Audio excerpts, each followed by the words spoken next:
Sometimes I read something and I feel like I have to comment on it. So, essentially, a student athlete was charged with sexual assault, and everybody assumed that he was guilty. Lo and behold, it turns out he did not sexually assault anyone. Pueblo, Colorado. Grant Neal, a prominent student athlete at Colorado State University, Pueblo, has filed a first-of-its-kind lawsuit against the Obama administration's Department of Education, Office of Civil Rights, and CSU Pueblo for violation of a Title IX in a wrongful sexual assault investigation. The complaint states that in October of 2015, Grant Neal, a talented football player with a 3.67 GPA, was wrongfully accused of non-consensual sexual contact and suspended from school following a rejected appeal.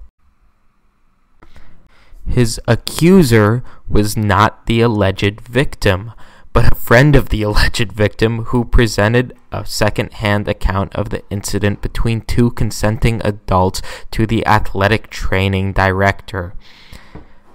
Now, that is just wrong on so many levels. A second source, basically a friend of whoever slept with the athlete, went to the athletic director, said that this person was raped, and the Title IX director just goes, "Oh, well, even though nobody else is bringing up any complaints, even though everything is absolutely fine, like even though all the evidence shows that this student didn't rape her, let's just, without any evidence, without any additional research or investigations, let's just suspend the student. That's the only rational course of action." I mean, it's just wrong on so many levels. I mean, there is something called due process, and I know this is a university, so their policies are going to be a bit different. But people have rights. Students have rights, not just people who are victims, but the accused. They have rights, and until they are proven guilty, you cannot simply presume their guilt based off of what somebody says. Now, if there were multiple witnesses, if there were more than one person corroborating the story, and if it wasn't a second-hand account, like if that person was, I don't think they were there at the party or whenever that happened. I'll do additional research and correct myself if I'm wrong there, but still, just based off of what one person says is alone is not enough reason to suspend a student. And notice that this is being released today, April 19th, 2016, and this happened back in October of 2016. That student must have lost 2 semesters, essentially a whole year of academic coursework. I mean, it's absolutely horrible. The guy was a football player with a 3.67 GPA. I mean, that it's going to delay his life by a year.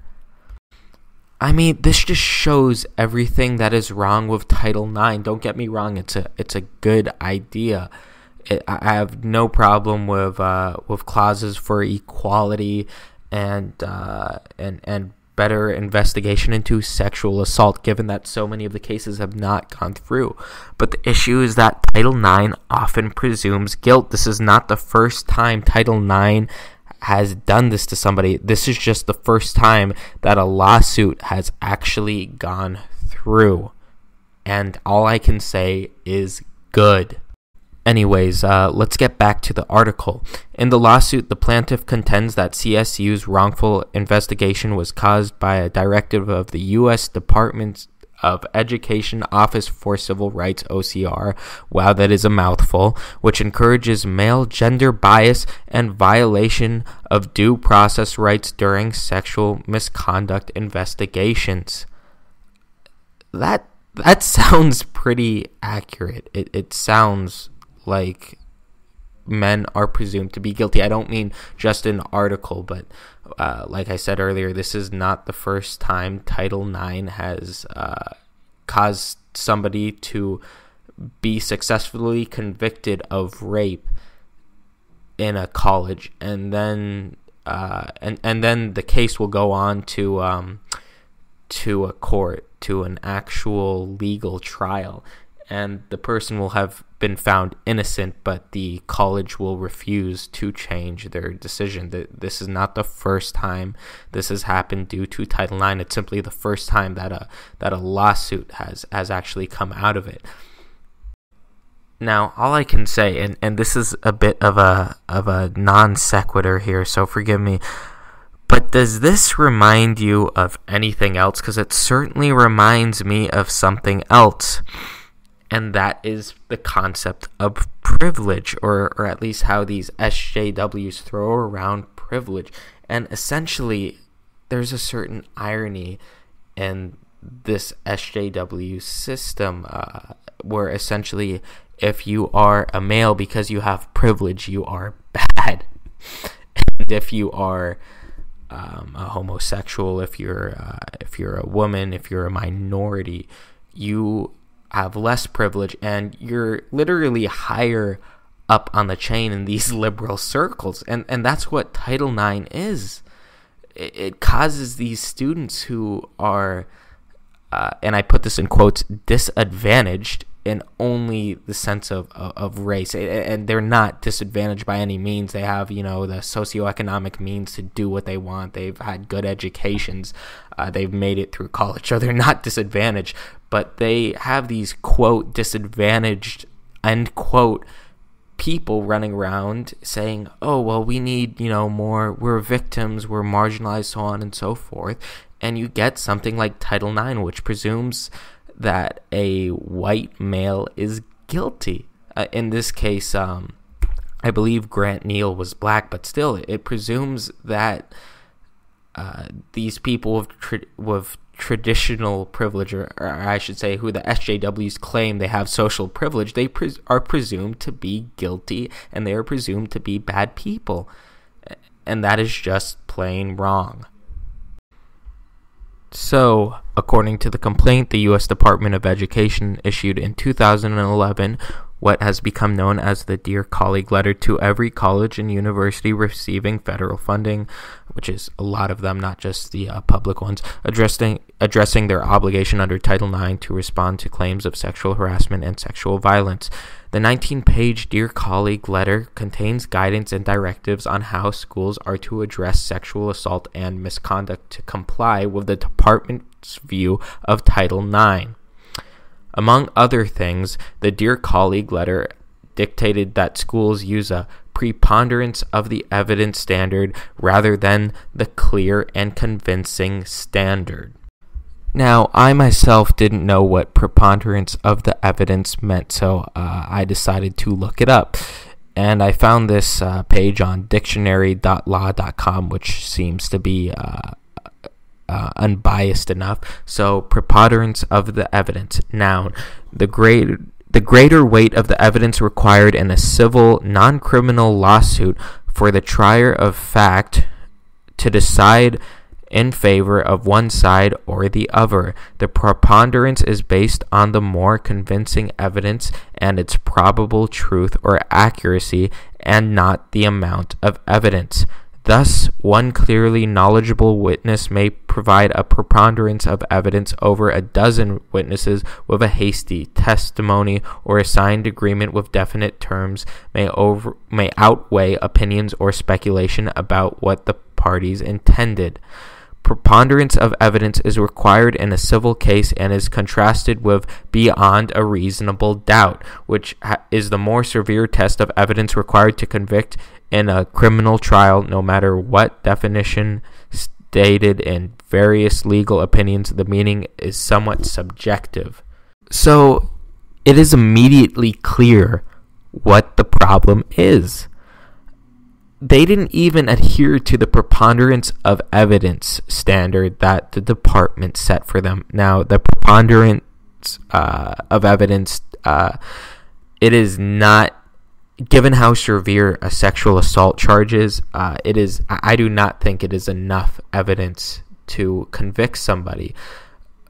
But the issue here is that they had one witness and they had nothing else, and they didn't bother to investigate. So essentially you have one person saying, oh yes, he sexually assaulted her, and then there's just no other evidence. So the preponderance of evidence would mean that given that information, he's guilty. However, it is the Title IX coordinator's job to investigate these things, and whoever the party was clearly did not, because I just can't get over how absurd this all is. But let's just talk about the preponderance of evidence for a bit, because we've already asserted that whoever was the Title IX coordinator of this school essentially committed the grossest dereliction of duties. They just completely shirked their responsibilities and kicked this student out. So the issue of preponderance of evidence is that when, first of all, I don't think that would ever happen with a sexual assault case, and by that I mean a rape case, in a court of law. But doing it in a university would essentially bar that student, if it succeeded, that is, it would bar that student from going to any other university and quite a few jobs. That is a horrible thing. It just goes to show what is wrong with Title IX. In this, even though it's not supposed to presume guilt, it clearly shows that there is not enough. It does not require enough evidence to convict somebody beyond a reasonable doubt. So the lawyer states, as a result of the Obama administration's directive, CSU Pueblo has violated my client's due process rights and engaged in gender discrimination in his wrongful suspension. There's a mountain of evidence to prove my client's relationship with the alleged victim was entirely consensual, including statements from the alleged victim herself. I mean,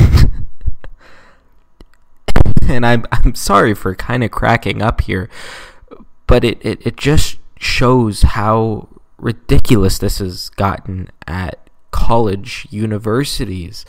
It seems like each time a male student, is going to enter, a relationship with someone, it seems like this is something that they have to consider. And once again, this isn't the first time Title IX has wrongfully charged a student of something that they have not done. So essentially, the grand irony is that the student is suing the Obama's administration's Title IX, but also suing CSU for a Title IX violation, or that's what it seems, because they presumed he was guilty due to his sex. So the article then goes on to explain how due process was violated and why the student was suspended due to them ignoring all the other facts or not looking into it. We've already discussed this, so I'm going to move on to the next part. So Mr. Miltenberg, who is Mr. Neal's lawyer, goes on to say, yet CSU Pueblo disregarded this information and relied upon a third-party hearsay account in handing down a life-altering suspension to my client, an exceptional student and an athlete with a bright future in medicine. He then goes on to say, since the U.S. DOE's letter in 2011, there has been a surge in colleges and universities mishandling investigations and wrongfully prosecuting male students for fear of losing federal funding. Because of these directives that have resulted in a clear disregard for the due process rights of male college students, Grant Neal and hundreds of other male students are facing life-changing consequences for allegations that have not been proven and crimes that have not been committed. So essentially, the Dear Colleague letter was written as a way to get around actually putting those new clauses into Title IX. It was classified as a guidance document. However, if that Dear Colleague letter is not followed, institutions can actually lose funding. Essentially, the lawsuit hopes to render the Dear Colleague letter and all disciplinary decisions arising from that letter unconstitutional, arbitrary, and void, to which I can only say, good. Students' rights were violated. And for some reason, this is justified under the name of political correctness, which is just so wrong on so many levels. Title IX was created to help minorities and women from facing discrimination, but in the process, it infringes on male students' rights to a fair trial, to due process. So the article concludes, from the outset, Grant Neal was presumed guilty of sexual misconduct based on nothing more than hearsay and his own male gender. In violation of the university's own self-imposed policies and my client's fundamental rights to due process, the university required Grant to prove his innocence rather than requiring the university to prove his guilt. This case illustrates the impact the administration's Dear Colleague letter has had in creating a deeply flawed process for sexual misconduct investigations, as well as an inherent male gender bias at colleges and universities throughout the country. So one thing that comes to mind after reading this article is the concept of reverse sexism. And I think this article does show that reverse sexism does exist. And by the way, I don't like calling it reverse sexism. I think it's just sexism. Somebody is being treated a certain way simply due to his sex, whether it's male or female. That is the definition of sexism. And what comes to mind after that is all the feminists saying that reverse sexism does not exist, and I just call it sexism. It's the same. And this shows that it does exist. A male who was not a perpetrator of a sexual assault was convicted of sexual assault. And I think one of the things that this comes from is you see all of these articles online, you see all these hashtags, yes, all men, and I've seen crazy videos like, yes, all men are rapists, and it's like, how? It's simply not possible. It's ridiculous. It's preposterous. Not even the majority of men are rapists. It's absurd. So I think this is a good place to end the video, but it shows you everything what is wrong with the current political correct movement and everything that is wrong with the due process in universities and everything that is wrong when somebody says that a male cannot be discriminated against. This is a clear case of a male being discriminated against. So thank you for watching. I hope you all enjoyed the video. I'll have the article as a link so you can see the source and see whether I was cherry picking or not. But I think I was more than fair, and I was critical in addressing all of these issues. So thank you for watching.